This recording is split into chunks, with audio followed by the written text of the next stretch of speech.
Hello दोस्तों, आज हम लोग देखेंगे अल्डर्फे की थ्योरी को, जिसे ERG थ्योरी के नाम से भी जाना जाता है। चलिए स्टार्ट करते, जो कि कंटेंट थ्योरी के अंतर्गत ही आता है। जी नाम में ही छुपा है ईड के बारे में। तो कोऑर्डिनेट क्या है? तो कोऑर्डिनेट 3 तरह के इन्होंने बताया है, जो कि किसने बताया? अल्डर्फर के द्वारा बताया गया है।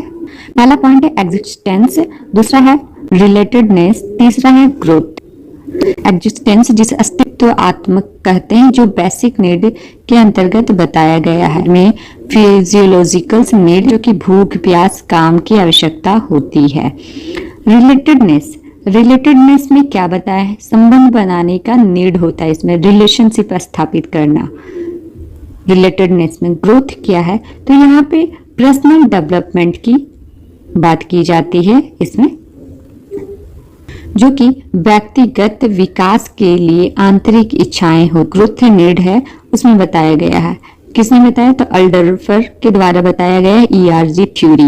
इसमें कुछ नहीं पूछता है, आप देखेंगे अगर एग्जाम कंपटीशन देते हैं तो उसमें हमेशा पूछा जाता है, कोई भी एग्जाम है, ERG थ्योरी होता क्या है। जब हमारे सामने आता है ना अल्डर्फर की कौन सी थ्योरी थी, तो लिखा हुआ होता है ERG थ्योरी। तो ERG थ्योरी में क्या आया था? तो कोऑर्डिनेट आया था। कोऑर्डिनेट में क्या था? तो उसके 3 पॉइंट बताए गए थे कोऑर्डिनेट में।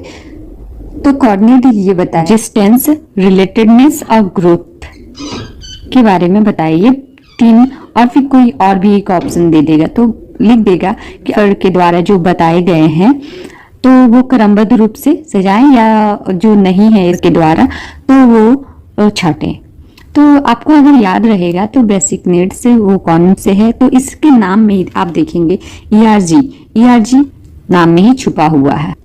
तो जो ये 5 आप देख रहे हैं, self actualization, strength need and belongingness, safety need, physiological need, ERG theory में, तो ये मैस्लो से ही अलग है। क्यों अलग है? तो मैस्लो से अलग इसलिए बताया गया क्योंकि एक साथ इसमें आप देख रहे होंगे, एक साथ 2 नीड की पूर्ति हो रही है। एक्जिस्टेंस जो बताया गया है, तो यहाँ पे देखिए फिजियोलॉजिकल नीड और सेफ्टी नीड दोनों एक साथ प्राप्त किया जा सकता है। रिलेटेडनेस, रिलेटेडनेस में है लव और बिलोंगिंगनेस का बात किया गया। ग्रोथ में देखिए स्ट्रीम नीड और सेल्फ एक्चुअलाइजेशन नीड दोनों एक साथ प्राप्त किया गया है। तो ये मैस्लो का जो नीड है ना, उससे अलग बताया गया। क्यों अलग बताया गया है ERG थ्योरी में? तो इसलिए बताया एक ही समय पर एक से ज्यादा नीड की पूर्ति हो रही है, और जब उच्च स्तर की आवश्यकताओं को व्यक्ति प्राप्त नहीं कर पाता है, तब निम्न स्तर की आवश्यकताओं को संतुष्टि करने की इच्छा बढ़ जाती है। इससे क्या होता है? तो इससे इंसान में फ्रस्ट्रेशन, रिग्रेशन, हाइपोथेसिस हो जाता है, जिससे लोग पीछे की ओर आते हैं, मतलब सबसे नीचे के स्तर में आ जाते हैं। उसे ही हम लोग ERG थ्योरी कहेंगे। तो ERG थ्योरी में मैस्लो के कंपेयर अर्थ 2 नीड की प्राप्त किया जा सकता है, तो इसे ही हम लोग कहेंगे ERG। अब मिलती हूँ नेक्स्ट वीडियो पे, बाय बाय।